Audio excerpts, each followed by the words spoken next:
आज आप सभी बच्चों क्लास 5 के बच्चों के लिए एक नया लेसन शुरू हो रहा है जिसका नाम है एडेप्टेशन। जिसका नाम क्या है? एडेप्टेशन, है ना। आप लोग देख सकते हैं आपके स्क्रीन पे, मैं तुरंत लेसन भी खोल रहा हूँ। देखिए ये 8 नंबर लेसन है ना। और इसका नाम क्या है? तो इसका नाम है एडेप्टेशन। आज आपको इसके बारे में मैं पढ़ाने वाला हूँ। तो आप लोग करेंगे क्या कि सबसे पहले अगर पढ़ना चाहते हैं आप लोग अच्छे तरीके से, तो आप लोग अपने पास एक नोटबुक ले लीजिए, है ना। नोटबुक लेने से ये होगा कि मैं बहुत सारी चीज़ अभी स्क्रीन पे लिखूंगा भी, तो आप लोग क्या करेंगे कि उन सारी चीज़ों को आप लोग अपनी अपनी कॉपी पे नोट करेंगे, है ना। तो हम लोग आज शुरू करने वाले हैं एडेप्टेशन, और एडेप्टेशन का मतलब क्या होता है हम लोग सारी चीज़ों को समझेंगे। इससे पहले हम लोग क्या करते हैं कि कुछ मीनिंग्स हम लोग लिख लेते हैं, बहुत ज़्यादा हेल्पफुल आपके लिए भी होगा, है ना। तो चलिए हम लोग को मीनिंग लिखना है। तो इसके लिए आप लोग पहले क्या करें कि आप लोगों से फिर से मेरा रिक्वेस्ट है कि आप लोग क्या लेके बैठ जाएं। तो आप लोग लेके बैठ जाएं एक नोटबुक, जिसको आप लोग कॉपी भी कहते हैं, है ना। और मैं मीनिंग्स को लिखता हूँ और आप लोग को भी अपनी कॉपी पे क्या करना है, इसको नोट करना है। मैं यहाँ लिख देता हूँ कि राइट द मीनिंग्स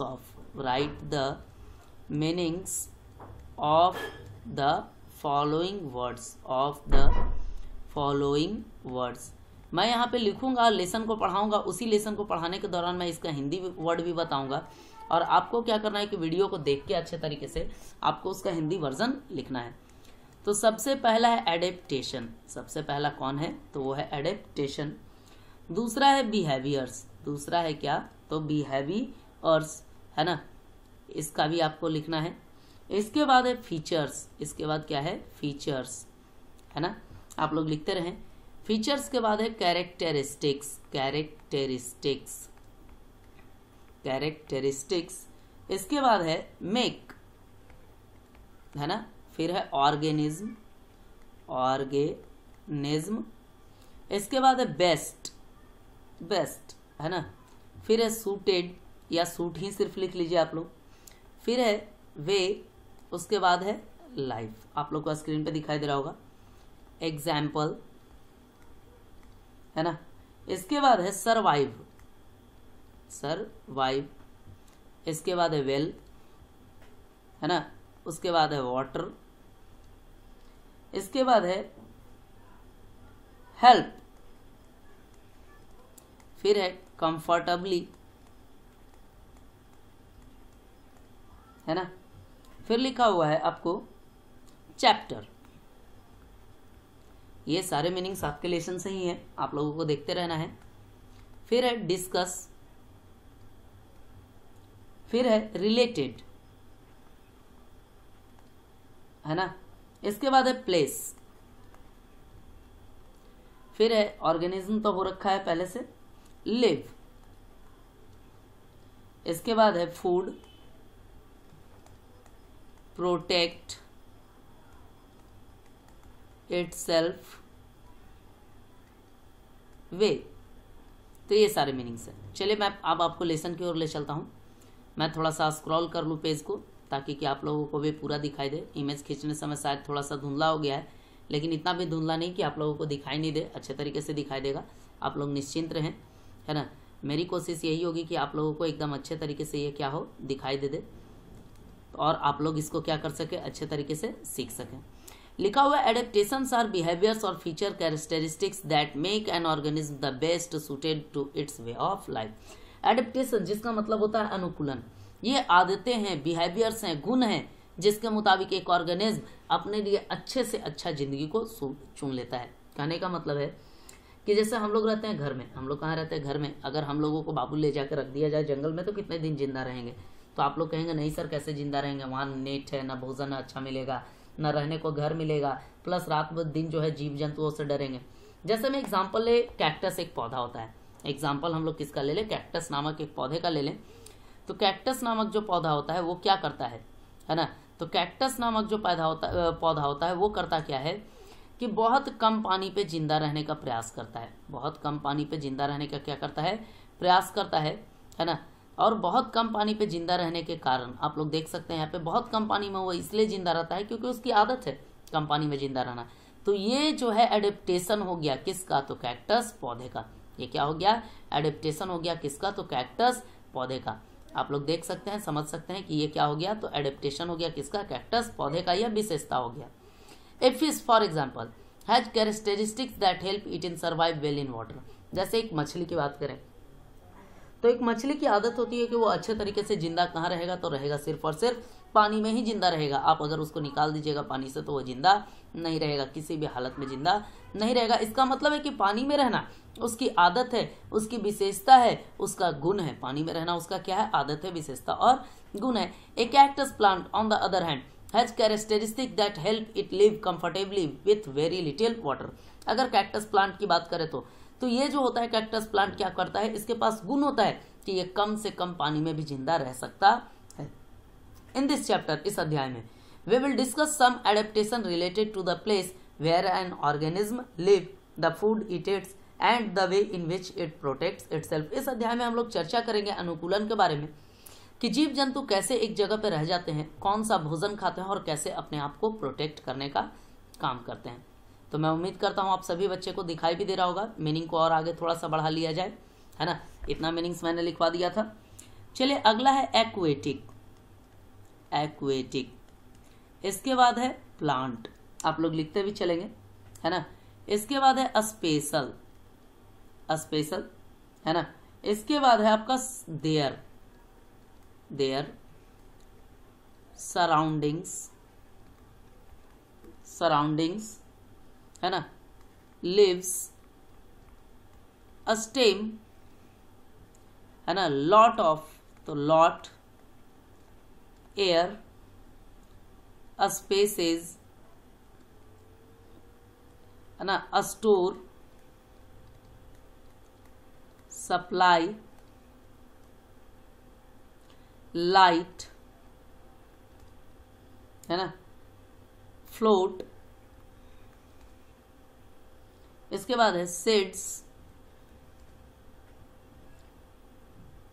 स्पॉन्गी, डिस्पर्स्ड, है ना। स्कैटर्ड भी जिसको कहा जाता है, चलिए स्कैटर भी लिख लेते हैं हम लोग, स्कैटर। इसके बाद है प्रोटेक्ट तो हो चुका है, अदरवाइज, छोड़िए अदरवाइज मत लिखिए, किसी दूसरे वर्ड को लिख लेते हैं हम लोग, अदरवाइज को छोड़ देते हैं, अराउंड,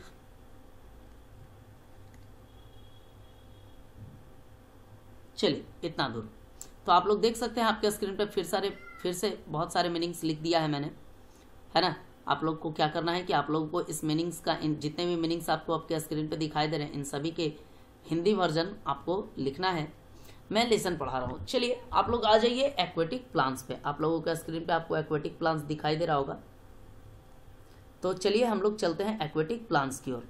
लिखा हुआ aquatic plants are plants that live in water. जलीय पौधे वैसे पौधे होते हैं जो कि जल में रहते हैं, मतलब एक्वेटिक प्लांट्स रहते कहाँ हैं, जल में रहते हैं, याद रखिएगा इसको। They have a special characteristics which help them survive well in their surroundings.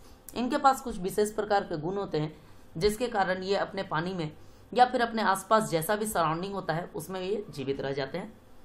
There lips and stems have lot of air spaces in which they store the air supply, है ना। लिखा हुआ है कि इनके जो लिप्स होते हैं और स्टेम्स होते हैं, है ना, पत्ते होते हैं और जो तना होते हैं, उसमें बहुत ज़्यादा हवा भरने का जगह होता है और ये हवा को उसमें स्टोर कर लेते हैं हवा को सप्लाई करने के लिए। This makes them light and helps them float. ये जब हवा भर जाता है अंदर में तो होता क्या है कि ये पौधा हल्का हो जाता है। पौधा क्या हो जाता है, हल्का हो जाता है और इसको तैरने में हेल्प करता है पानी की सतहों पर।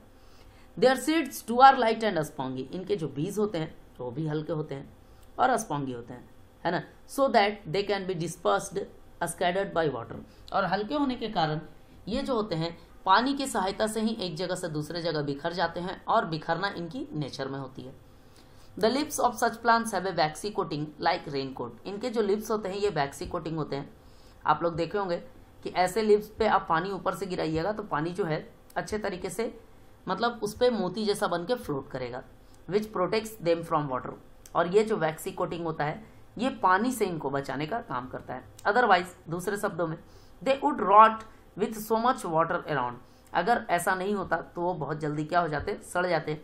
And since such plant do not need to look for water, they do not have long roots, है ना। तो ऐसे में क्या होता कि ऐसे पौधे क्या करते, इनको पानी की आवश्यकता भी नहीं होती और इनके पास लंबे जड़ भी नहीं होते। चलिए अब थोड़ा आगे और चलते हैं हम लोग, है ना। आप लोग को स्क्रीन पे दिखाई दे रहा होगा।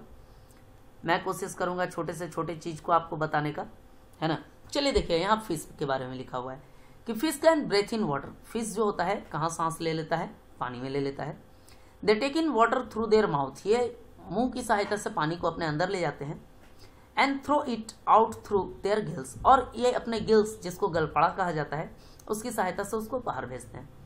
As the water passes over the gills, जब वाटर गिल्स से पास करता है तब the gills absorb the oxygen, the gills absorb the oxygen and mix in the water, है ना।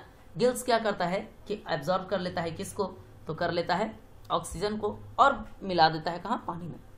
Carbon dioxide collected in the gills mixes with the water and passes out. Carbon dioxide क्या होता है, collect हो जाता है gills की सहायता से और मिक्स हो जाता है पानी में और बाहर आ जाता है। इसके बारे में था।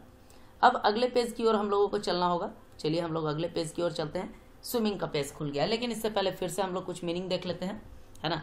आप लोगों को ये बहुत जरूरी है, मीनिंग अगर आप लोग लिखेंगे, आदत हो जाएगा आप लोगों को लिखने का, तो बहुत अच्छी आदत है, आपको इंग्लिश बहुत अच्छे तरीके से समझ में आएगा। तो चलिए सबसे पहले यहाँ पे लिख लेते हैं ब्रेथ। सबसे पहले क्या लिख लेते हैं, ब्रेथ। इसके बाद लिख लेते हैं टेक, है ना। फिर लिख लेते हैं हम लोग थ्रू, थ्रू। इसके बाद लिख लेते हैं माउथ, है ना। इसके बाद लिख लेते हैं थ्रो, फिर है आउट, दिख रहा होगा आप लोगों को, पास, गिल, गिल्स जिसको कहते हैं, एब्जॉर्ब, एब्जॉर्ब। इसके बाद लिखता हूं मैं मिक्स्ड, मिक्स्ड, है ना। कलेक्टेड, तो कलेक्ट लिख लेता हूं मैं, कलेक्ट, है ना। उसके बाद लिख लेता हूं मैं फिश के बारे में, स्विम,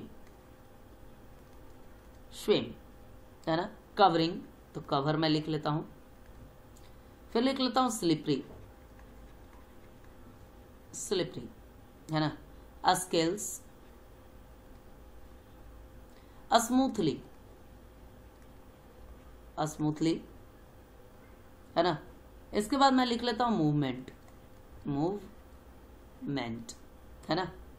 इसके बाद लिख लेता हूं टेल, आप लोग लिखते जाएंगे, टेल। फिन्स, है ना। Forward, forward. मूव, है ना। चेंज। फिर मैं लिख लेता हूं direction, study, study, itself, while swimming, animals, है ना। fit, push, against, toes, joint, skin, simply। तो इतनी सारी हैं, आप लोगों को इन सारे मीनिंग्स को क्या करना होगा, अपनी अपनी कॉपी में लिखना होगा, है ना। तो चलिए हम लोग इतने कामों को कर लेते हैं। तो आप लोगों के लिए जितने भी काम आप लोग को दिया जाता है, ये सारे के सारे आप लोगों के लिए होमवर्क हैं। आप लोग जान रहे हैं कि अभी लॉकडाउन में हम लोग कितनी मुश्किल से, कितनी तकलीफ से आपको पढ़ा पा रहे हैं। अब तो लॉकडाउन खुल चुका है, लेकिन अभी भी आप जानते हैं कि अभी विद्यालय नहीं खुला, कोचिंग संस्थान नहीं खुले हैं, है ना। तो अभी हम लोगों को ऑनलाइन पढ़ाना बहुत मुश्किल होता जा रहा है। तो आप लोग इस होमवर्क को करके शाम 4 बजे से लेकर शाम 6 बजे तक, है ना, शाम 6 बजे तक अपने अपने व्हाट्सएप ग्रुप में याद से भेजें, और आज के आज ही भेजें। और नेक्स्ट डे जब हम आएंगे तो और आगे हम लोग पढ़ेंगे, है ना। और आप लोगों से मैं उम्मीद करता हूँ कि आप लोग अपनी अपनी फेयर कॉपी को कंप्लीट जरूर कर रहे होंगे, और साथ में जितने भी लेसन आपको पढ़ाई हो गए उसको याद भी कर रहे होंगे, क्योंकि विद्यालय जब खुलेगा, है ना, तो उतना मौका आपके पास नहीं होगा, क्योंकि सिर्फ अब विद्यालय में रिवीजन ही हो सकता है, और उम्मीद अभी विद्यालय खुलने का कोई न्यूज़ सरकार की तरफ से आया नहीं है। तो आप सभी बच्चों से रिक्वेस्ट है कि आप सभी बच्चे होमवर्क जरूर करें, है ना। बहुत कम बच्चे होमवर्क करके भेजते हैं। अगर वीडियो को सारे बच्चे देखते हैं तो होमवर्क जरूर करके भेजें, ताकि कि क्या होगा कि होमवर्क करके भेजने से हम लोगों को भी मोटिवेशन मिलेगा कि हम लोग क्या कर रहे हैं, कि जिन बच्चों को पढ़ा रहे हैं वो बच्चे हमारे वीडियोस को देख रहे हैं, पढ़ रहे हैं, है ना। और स्कूल प्रशासन भी आप लोगों के लिए बहुत मेहनत कर रहे हैं, तो आप लोग ये सारी कामों को याद से करेंगे, है ना। और साथ में होमवर्क करके आप लोग शाम 4 बजे से लेकर 6 बजे तक भेजिए, है ना। और आप लोगों से सबसे बड़ा रिक्वेस्ट है कि अभी भी आप लोग घर में रहें, सुरक्षित रहें। अगले वीडियो में हम लोग फिर से मिलते हैं, तब तक